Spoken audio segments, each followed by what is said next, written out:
So what do I think about Azealia Banks? Her take on the Drake, Kendrick, Lamar, and Jay Z, and different things she said about the industry.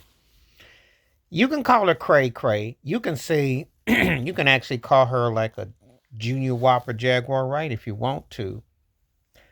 But you know what they say: just because you paranoid or whatnot, don't mean you're wrong. She brought up a lot of valid points, and this is the thing. Yeah, Kendrick Lamar roasted Drake.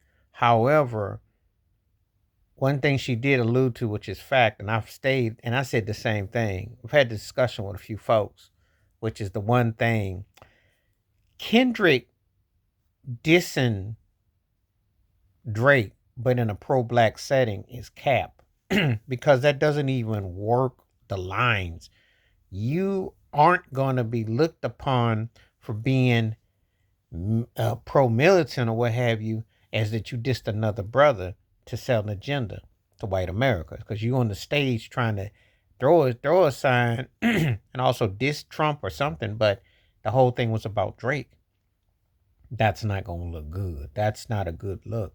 And I think she's right about that because he did get used by the corporate heads at Interscope. They pushed it. And the reason why I've said this is though no, not like us is catching all that. It was only a couple years ago he had a project out and nobody was checking for him. Now all of a sudden he comes out with a diss track that hits, and all of a sudden he's the hottest thing since sliced bread. Like it's all over. I mean, come on now. The amount the craziness that's going on is crazy. But anyway, that's what we're dealing with here. People are like hyping up and getting all jumping up on all that. So you gotta be very careful with those kind of situations. But I just tell you like that, she's right. Drake suing the company is pretty big boss business because I'm gonna tell you something. Some people may call it snitching, may call something. What is the difference between what Drake is pointing out by the record company and putting his money into going to the suit than what Michael Jackson spoke out against Sony, who he happened to own the publishing and had masters and stuff going on with, or Prince putting slave on his face, or George Michael threatened to sue Sony. Tell me how it's so different. And if you do put out a diss track, you can't come up with something slanderous because if you do, parts and people are going to have to be held accountable. You know, see, because I'm gonna tell you something. You've never seen a diss track that got so pushed that they gave a Sony Awards and all this, a criteria and all this. But what's your purpose in your cause? Now, it's one thing to say, yeah, dude won the clearly as far as the battle. That's why I disagree with him. But it made Kendrick a pawn to the machine too. It made him needy. You got to keep coming up with diss tracks. That's not pro black. That's pro we got you. We put money in so you can take down another black man. That's not a win. And I like what she said about Jay Z, because she said how he would be scared to sue the powers that be because all he cares about is trying to collect money, and who he hangs out with is white billionaires. He ain't hanging out with no brothers. And she right. She right about him because his business has been janky with people by association. So I give Azealia Banks props on that. She can be considered cuckoo for Cocoa Puffs, no doubt.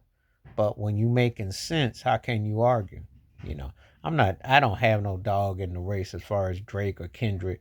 Kendrick's a better rapper, Drake's more successful, and Jay-Z's just a figurehead who's window dressing for someone. But I think Azealia Banks makes some valid points about what she said. I read in the context of what she said. She brought up a good point about Kendrick and talking about being on stage because that's what I said. He's not charismatic. Talented. But like when he was working with Dre and Snoop and Eminem and 50 and Mary J and all that, that worked out because of an ensemble. He ain't cut to be no solo. He's not cut as a solo rapper. I have no problem with his message. I liked his message. I just didn't like the cap when you dissing a black man and then you trying to be pro-black, because then you contradict yourself. You got to diss someone to make a point, and wouldn't let you do be all right. Wouldn't let you do King Kunta. Wouldn't let you do message songs. So that's where it looks like you bought and paid for. So Azealia Banks makes logical points to what she's saying about all of them. And it's not crazy to say that about Kendrick. And what Drake is trying to do as far as suing the industry and not tripping about no Grammys and all that. Yeah, because it's all fake and it don't mean nothing. And what she said about Jay-Z too, bought and paid for. He bought and paid for that Grammy, so for Beyonce get album year, so there you go. But anyway, tell me what you think below about Azealia Banks. And she does have some talent. She got some spit in her game. She need to make some music, but I understand, how these things come and go. But just because someone maybe come across cray cray don't mean they wrong.